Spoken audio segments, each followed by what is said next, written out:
విద్యాశాఖ మంత్రి నారా లోకేష్ గారు తన ఎక్స్ వేదికగా ఒక పోస్ట్ పెట్టారు. అంటే ఎవరైనా ఒక మంచి పని చేసినప్పుడు అభినందించడం మంచిదే. పైగా మంత్రిగా ఉన్నారు కాబట్టి అలా అభినందించడం ద్వారా వాళ్ళు ఇంకా మంచి మంచి పనులు చేయడానికి అవకాశం ఉంటుంది. అయితే ఇక్కడ ప్రాబ్లం ఏంటంటే ఆ పెట్టినటువంటి పోస్టు తన విద్యాశాఖకు సంబంధించింది, విద్యార్థులకు సంబంధించిన పోస్టు. ఆ పోస్ట్ పెట్టేటప్పుడైనా మరి నారా లోకేష్ గారు ఆలోచించుకున్నారో లేదో, మరి వాళ్ళ టీం ఆలోచించిందో లేదో తెలియదు, కానీ ఏదో హడావిడిలో మరి నారా లోకేష్ గారు ఒక గొప్ప పని చేశారనే విధంగా ఆ పోస్ట్ని ఎక్స్లో పెట్టారు. మనం ఈ మధ్యకాలంలో చూసాం, నేపాల్లో ఒక ఇష్యూ జరిగినప్పుడు భారతదేశానికి సంబంధించినటువంటి మన భారతీయులను ఇక్కడ తీసుకొచ్చేటువంటి క్రమంలో ఆంధ్రప్రదేశ్లో ఉన్నటువంటి వారికి సంబంధించి నారా లోకేష్ గారు నిద్ర లేకుండా 24 గంటలు అక్కడే ఉండి మరి వారిని ఆంధ్రప్రదేశ్కు తీసుకురావడంలో శాయశక్తుల ప్రయత్నం చేస్తారని చెప్పి మనం చూసాం. ఆయన తీసుకొచ్చినటువంటి అంశానికి సంబంధించి ఆహా ఓహో అంటున్నటువంటి ఆ పోస్టులు కూడా చూసాం. అసలు ఏపీకి సంబంధం లేనటువంటి వాళ్ళు, వేరు రాష్ట్రాలకు సంబంధించిన వాళ్ళు ఏ రకంగా మరి ఈయనకి ఎలివేషన్ ఇస్తూ పోస్టులు పెట్టారని అంటే తీరా తెలిసింది ఏంటంటే వాళ్ళంతా కూడా సోషల్ మీడియా ఇన్ఫ్లుయెన్సర్స్ అంట. సో ఇక్కడ నారా లోకేష్ గారికి ఎలివేషన్ చేయడానికి జాతీయ మీడియాను, అదేవిధంగా సోషల్ మీడియా ఇన్ఫ్లుయెన్సర్స్ని బాగా వాడుతూ ఉన్నారు, బాగా వాళ్ళకి ఖర్చు పెడుతున్నారనేటువంటి తీవ్రమైనటువంటి ఆరోపణలు కూడా మనం ఈ మధ్య కాలంలో చూస్తూ ఉన్నాం. సో ఈరోజు ఈ పోస్టుకి సంబంధించిన విషయం ఏంటంటే, ఇక్కడ యాడ్స్ ఆఫ్ వెంకటరత్నం గారు స్పందించిన మీ మనసుకు సెల్యూట్ అని పెట్టారు. మంచిదే, ఎండనక వాననక అప్రమత్తంగా ట్రాఫిక్ను నియంత్రించే విధి నిర్వహణ టెన్షన్లో ఉన్న Penamaluru traffic head constable Venkataratnam గారు స్పందించిన తీరుకు హ్యాట్స్ ఆఫ్. చెప్పులు లేకుండా ఎండలో నడిచి వెళ్తున్న స్కూల్ పిల్లల్ని చూసి తల్లడిల్లిపోయారు. వారందరినీ ఓ చెప్పుల దుకాణానికి తీసుకెళ్లి సరిపడే సైజు చెప్పులు కొనిచ్చారు. చెప్పులు వేసుకుని వెళ్తూ థ్యాంక్ యూ సార్ అని చిన్నారులు బహుమతిగా విసిరిన చిరునవ్వుతో వెంకటరత్నం గారి ముఖంలో వెల్లువిరిసిన సంతృప్తి ఎంతో గొప్పది, ఇంకెంత అమూల్యమైనది, మీకు సెల్యూట్ వెంకటరత్నం గారు అని అన్నారు. పోస్ట్ బాగుంది అని చెప్పిన విధానం కూడా బాగుంది. కానీ ఇక్కడ అర్థం చేసుకోవాల్సింది ఏంటి, అక్కడ విద్యార్థులు ఎండలో చెప్పులు లేకుండా వెళ్తుంటే ఒక ట్రాఫిక్ హెడ్ కానిస్టేబుల్ గారు తీసుకువెళ్ళి ఇప్పించారంటే మనం సిగ్గుపడాలి, విద్యాశాఖ మంత్రిగా ఉన్నందుకు కదా. మనం అసెంబ్లీ సాక్షిగా అనేక సందర్భాలలో జగన్మోహన్ రెడ్డి గారు ఈ విద్యా వ్యవస్థను నాశనం చేశారు, మేము వచ్చిన తర్వాత ఈ విద్యా వ్యవస్థను సమూల మార్పులు చేశాము, విద్యార్థులకు మంచి భవిష్యత్తుని ఇస్తున్నామని చెప్పి బ్యాగులు చూపించారు అసెంబ్లీ సాక్షిగా. నాణ్యతతో కూడిన బ్యాగుల అధ్యక్ష జగన్మోహన్ రెడ్డి లాగా నాణ్యత లేని బ్యాగులు కాదనగానే మరి స్కూల్ విద్యార్థులకు ఇచ్చిన మరుసటి రోజు ఆ బ్యాగులు చినిగిపోయినటువంటి ఘటనలు కూడా మనం చూసాం. నాణ్యత లేక షూ కింద ఊడిపోయిన పరిస్థితులు ఇవన్నీ మనం చూసాం.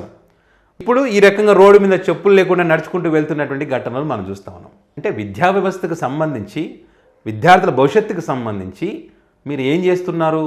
మీరు ఫెయిల్యూర్ అయినట్టే కదా. నా విద్యా వ్యవస్థలోన ఇలాంటి పరిస్థితులు ఉన్నాయని చెప్పి మీరు ఆలోచించుకోవాలి కదా.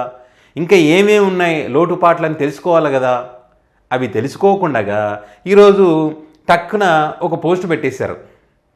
సో ఇక్కడ నిజంగా అంటే వెంకటరత్నం గారికి యాడ్సప్ చెప్పాలి. ఈ విద్యాశాఖ చెయ్యనటువంటి పని ఆ హెడ్ కానిస్టేబుల్ గారు చేసి ఆ పిల్లలకు చెప్పులు ఇప్పించి వాళ్ళ ముఖాలు ఆనందాన్ని చూశాడు సార్. ఎందుకంటే ఆ ఎండకు నడవాలంటే పాపం పిల్లలు ఎంతైనా ఇబ్బంది పడతారు. అంటే ఆ కుటుంబాలు ఎలాంటి పరిస్థితులు, పిల్లలకి చెప్పులు ఇప్పించలేనటువంటి పరిస్థితుల్లో ఉన్నాయంటే ఇక అర్థం చేసుకోండి ఏ రకంగా ఉందో పరిస్థితి. విద్యాశాఖ కానీ, మరి తల్లిదండ్రుల పరిస్థితి కానీ, ఆ కుటుంబం యొక్క పరిస్థితులు కానీ ఏ రకంగా ఉన్నాయనేది ఇక్కడ మనం అర్థం చేసుకోవచ్చు. ఎందుకంటే ఇక్కడ విద్యార్థులకు మేము చెప్పులు ఇప్పియాలా అనొచ్చు. మరి తల్లికి వందనం పథకానికి సంబంధించి అందరికీ ఇచ్చేస్తాం, ఇంట్లో ఎంతమంది ఉంటే అంతమందికి అన్నప్పుడు మరి ఈ రకమైనటువంటి పరిస్థితులు ఎందుకు వచ్చాయనేది కూడా మనం ఇక్కడ ఆలోచన చేసుకోవాలి. సో ఒక్కసారి ఆ వీడియో కూడా మీకు చూపిస్తాను. ఇది పెనమలూరులో జరిగింది.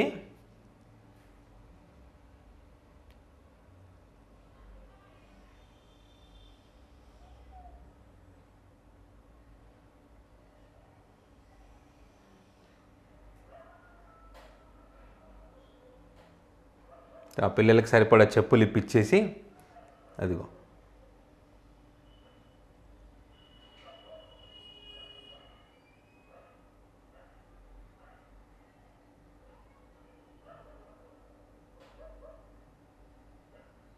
ఏదో ఫ్రూట్స్ కూడా ఇప్పించినటువంటి కవర్లలో ఉన్నాయి అందరికీ.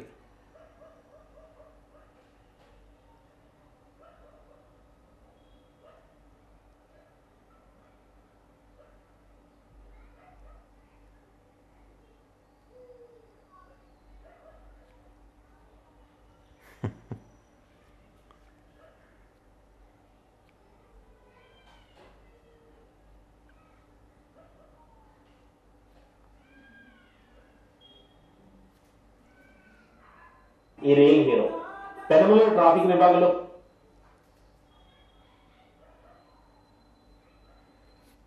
హెడ్ కానిస్టేబుల్ వెంకటరత్నం గారు పెనమలూరులో. ఆ పిల్లల ఆనందం చూడండి, ఎంత హాయిగా చెప్పులు వేసుకుని ఎంత ఆనందపడుతున్నారు.